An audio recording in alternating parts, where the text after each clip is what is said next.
While champions Argentina returned home to a rapturous welcome, thousands of fans thronged the streets of Buenos Aires to catch a glimpse of Lionel Messi and company, who won the World Cup after defeating France on penalties in a pulsating final.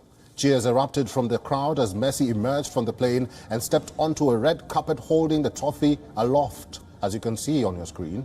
A sea of supporters joined the team in their victory parade in the capital. They waved the Argentinian flag and many were wearing country's iconic blue and white colors. A national holiday has been declared to celebrate the triumph. The team will first spend the night at the Argentine Football Association's training ground and will then go to the iconic obelisk monument, which is traditionally the epicenter of sporting celebrations.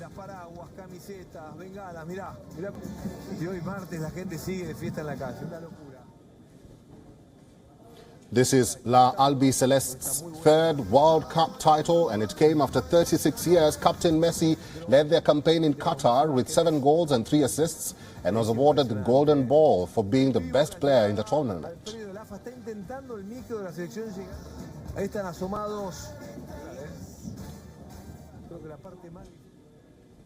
Let's talk more about this big feat, and our sports editor Digvijay Singh Deo is joining us live. Digvijay, quite a big day for Argentina and for Messi. Tell us more about this. A big day or a big night, because I don't think that the Argentine squad imagined that when they landed in Buenos Aires in the early hours of the morning, it would take them at least 2.5 hours to get from the airport to that training center. But that's what this World Cup has done, Eric. Just a sea of humanity who have turned up for the impromptu celebrations, lining the streets of Buenos Aires all the way to that training center. You know, it's a holiday. Everyone is supposed to gather at the obelisk, which is where the actual party is going to kick off later in the evening today from an Indian perspective, and early in the morning in Argentina. But sometimes, you know, just the sheer emotion, it tells the story, and just the emotion of seeing those crowds in their blue and white celebrating as one. This has been a monumental triumph, you know, not just for Messi, and that's a story you and I will talk about, but for 36 years, this Argentine nation has waited for a football World Cup trophy. You know, Maradona led them to that title in '86. In 1990, it wasn't the best squad, but they reached the final. They lost to Germany, and from then on, every year, every 4 years, it's sort of been disappointment. The team has gone there hoping to win the World Cup, hoping to give joy to the nearly 45 million Argentine population, but every time that flight home has ended in disappointment. Not this time. Sort of they arrived in Qatar as the team to beat. They were on a winning run of 37 matches. They started off with a shock defeat to Saudi Arabia, but then, as Messi said, every match from then on was a final, and they just completely aced that, you know. Even in the final, it was a game of sort of 2 halves. France out for the first 70 minutes. Somehow Kylian Mbappe dragging them back into the contest. And we got a contest that the World Cup sort of deserves, you know. Nobody wants to see a one-sided final, but this was end-to-end football. The last 45 minutes of that final was sort of edge of the seat for all of us, the neutrals who were watching. I just can't imagine what was happening to the Argentine fans and to all those supporters of Argentina across the world. But I think just seeing these crowds here in Buenos Aires tells us what this means, you know. This is a nation which hasn't had much to celebrate in the last couple of years. We've been hearing about inflation being so high and sort of issues in that country. But for the next 4 or 5 days, for 1 week, Argentina is going to forget all its problems. It's just going to celebrate this phenomenal bunch of athletes who sort of put them on the pedestal in world football. It sort of made them sort of world champions. Digvijay, you're right to say that, because the country has put aside politics right now. It's focusing on this big feat. And as celebrations continue in Argentina, there are also celebrations in France, because they lost. But at the same time, France also celebrated that they were at the finals. But let's talk about the captain now, Leo Messi. This means a lot for him, because it looks like a send-off, a big send-off for him, don't you think?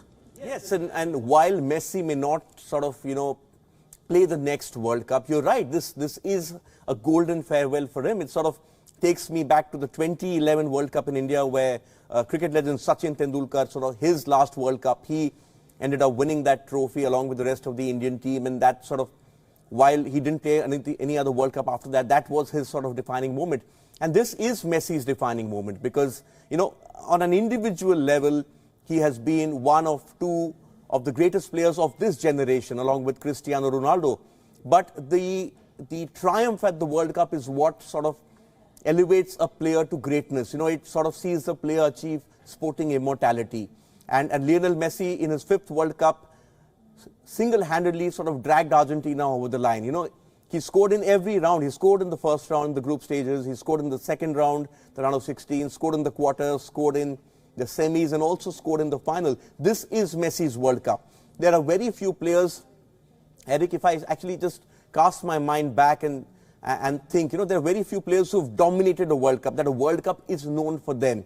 Go back to Ferenc Puskás in 1954, but Hungary didn't win the World Cup. 58 was Pele's World Cup. 62 was Garincha's World Cup. 1970 was Pele again.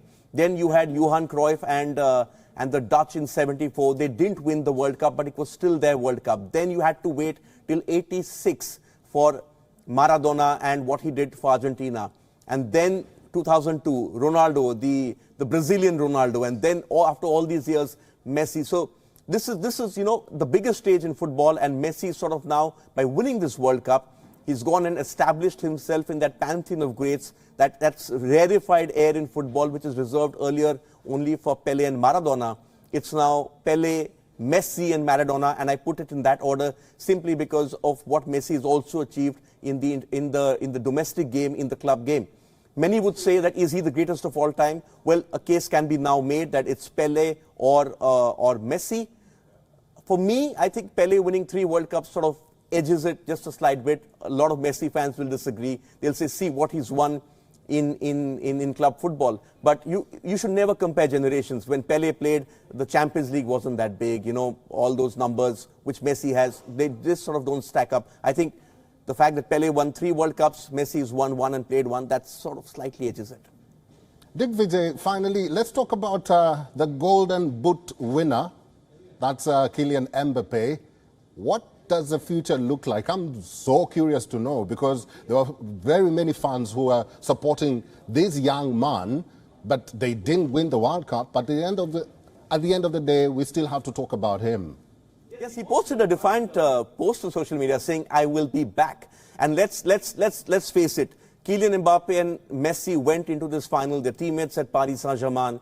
It was the sort of changing of guard, also the passing of the baton, because Messi, the king of football, Mbappe, the heir apparent, and a hat-trick in a World Cup final is the rarest of the rarest feats. You know, only Jeff Hurst in 1966 had done that previously, and we saw sort of the coronation of Messi, but we also saw the coronation of Mbappe as the next superstar of world football.